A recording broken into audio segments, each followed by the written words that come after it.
Qual que é a sua história, assim? Porque eu tive em Cuba em 2015 ou 2016. Ah, já não morava lá. Já não morava? Não. Como você viveu até que ano lá? Qual que é a história? Eu nasci em Havana, fui criada em Guantánamo, morei em Guantánamo até os 12 anos, saí de Cuba em 2011. 2011. Começou com meu pai. Meu pai é engenheiro em telecomunicações eletrônicas, ele trabalhava em ETEXA, que é a empresa estatal, né, que cuida da telefonia e da internet na época. Internet que o povo não tinha acesso, só para os que vinham de outros países, para relações com a ditadura cubana e para a cúpula do governo. Então, assim, naquela época meu pai tinha acesso. Quando mais ninguém tinha, ele tinha. Então, era um cargo muito alto. E aí, quando você entra, assume um cargo importante, você tem que entrar para o Partido Comunista de Cuba. Eles te obrigam a entrar. Colocam contra a parede e você tem que entrar. E meu pai não queria. Porque depois que você entra, você não consegue mais sair. Ah, é? Exato, você não pode falar, cansei. Não pode. E em Cuba para sempre. E meu pai não queria isso. Ele tinha eu como filha, minha mãe estava grávida e falou: opa, eu não quero essa vida para as minhas filhas. Eu quero que elas cresçam com outra realidade. E aí, ele tem família brasileira. Meu pai, a família dele é libanesa. Por parte de pai. E aí, há muito tempo atrás, migraram. Uma parte foi para Cuba, outra para Venezuela, para o Brasil. O avô dela teve que ir pra Cuba, né? Não podia vir pro Brasil, menos pior, né? Caramba! E aí, a prima dele, brasileira, fez uma carta oficial convidando ele pra vir de visita. Aí, ele veio de visita e ficou. Só ele. Deixou minha mãe grávida, da minha irmã do meio, e tinha 5 anos na época. E aí, ele veio, ficou esses 3 meses, que é o máximo que um cubano consegue ficar fora de Cuba. E depois ficou 1 ano ilegal. Até que ele falou, opa, eu tenho que fazer alguma coisa pra documentação e tal, pra começar a trabalhar oficial e poder trazer a minha mulher e minhas filhas, né? Mas, só pra... Desculpa te interromper, mas quando ele fica aqui ilegal, o que acontece em Cuba? Ele é procurado, ele não pode mais voltar? O que acontece? Não, nada, não aconteceu nada. Não, com ele não aconteceu nada. Mas não. Com um cubano normal aconteceria? Não, com um cubano normal não. Meu pai era um cubano normal. Só não aconteceu. Ele pensei que ele tava numa posição que... Não, ele tinha a posição de... Não era da cúpula do governo, não. Ele só ocupava um cargo em ETEXA, que é a empresa estatal que cuida da rede de telefonia e tal. É um cubano comum. Tá bom. Só que cubano comum é todo mundo, menos a cúpula do governo. Entendi. Que são os militares. Exatamente, os militares, a família dos militares, enfim. E aí ele pediu asilo político, depois de estar 1 ano no Brasil, foi à Polícia Federal e pediu asilo político. Ok, ficou exilado político aqui no Brasil. E aí, depois de quase 4 anos, ele consegue tirar minha mãe de Cuba, através de um amigo argentino dele, naturalizado brasileiro, que fez a carta convidando ele para vir pro Brasil, assim como ele fez. Sim. E aí ela veio, chegou no aeroporto, já foi direto na Polícia Federal pedir asilo político, porque ela tinha direito por ser casada com meu pai. Sim. Então ela já ficou como exilada política também. E aí, nesse período, minha mãe engravida da minha irmã caçula, a brasileira. A terceira? Caramba. Coisa de Deus, porque acabou ajudando a gente, mas não estava... ajudou a gente por ter uma irmã brasileira. Tá.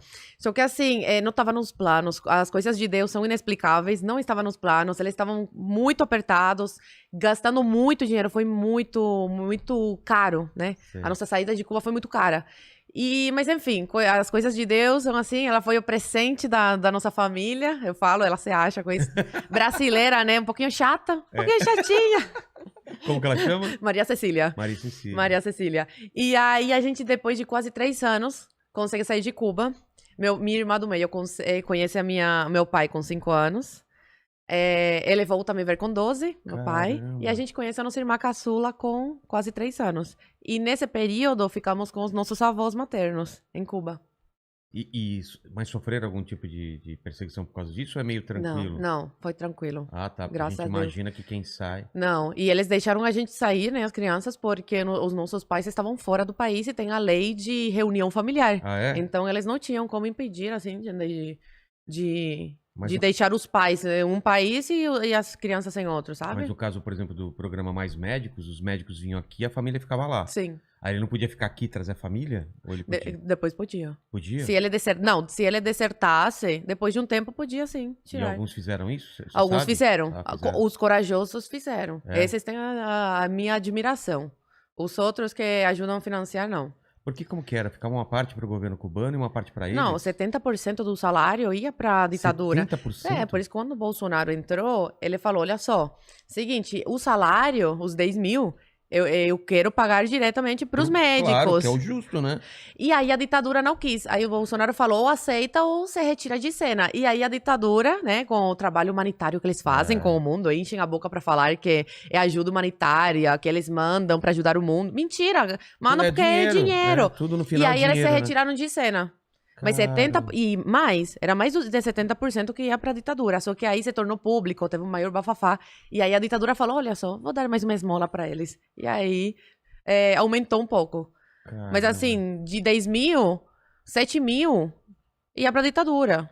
Eu não sei se é verdade, alguém falou pra mim que tinha os médicos e tinha gente pra vigiar os médicos. Sim, tem. Caramba. Os infiltrados, em todo lugar. Ah, é? Até na manifestação que teve domingo agora, tinha infiltrado lá. Gente paga só pra observar, só pra... Sim, tem todo... Igual na Venezuela, eles têm. Que terror esse negócio. E como que era? Você viveu até aos 11? Até os 12. O que você lembra de lá? O que eu lembro era a de vida? tudo, eu Como lembro que de é? tudo. Assim, A eu vida. tenho 22 anos atualmente. E Nossa! eu aparento que eu tenho 30. Então imagina... 22 anos só? Meu Deus! Aos 12 parecia que eu tinha 20, vai. Então eu lembro de tudo, da minha vida lá, da escola, do meu dia a dia na escola, por exemplo, do Che Guevara, que a gente tinha que ficar fazendo todo dia, seremos como el Che, das Seremos leituras como Che? de seremos como el Che, seremos como um sanguinário, um torturador, um assassino. Então é isso, né? Significa isso. Che Guevara significa isso. Fotos de Camilo Cienfuegos nas paredes da escola, fotos de Fidel, enaltecendo, né, a revolução, enaltecendo a luta do Fidel, que salvou o povo cubano.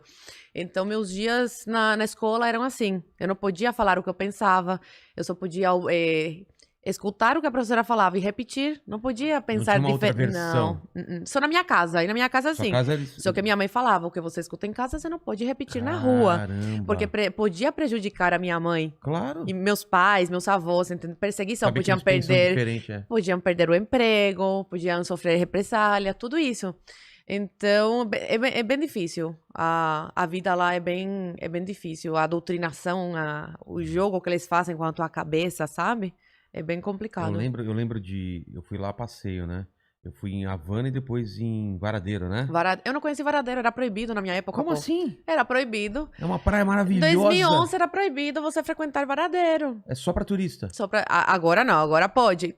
Lá em Cuba, quem tiver dólar pode, entendeu? Dólar não, euro, agora é euro. Ah, mudou pra euro? Mudou pra euro. O capitalista opressor. Era o cookie, né? Cook. Explica pro pessoal o que era o cookie. Cook é a moeda convertível. Só tem em Cuba. Eles criaram pra conseguir roubar dinheiro dos turistas. Exatamente.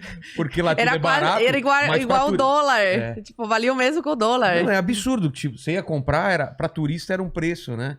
Que era em cookie. E eu lembro que uma vez a gente errou a sorveteria, porque tinha pra cubano e pra turista. E por acaso eu peguei uma fila errado e fui na fila dos cubanos. Aí eu fui pagar, ele falou, não é cookie, era tipo, é muito pouco. Moeda nacional. Era uma moeda nacional em moeda, só que eu nem perguntei, eu fui pedir o sorvete, ele nem esperou eu pedir, ele já pegou e colocou uma coisa lá e falou, próximo.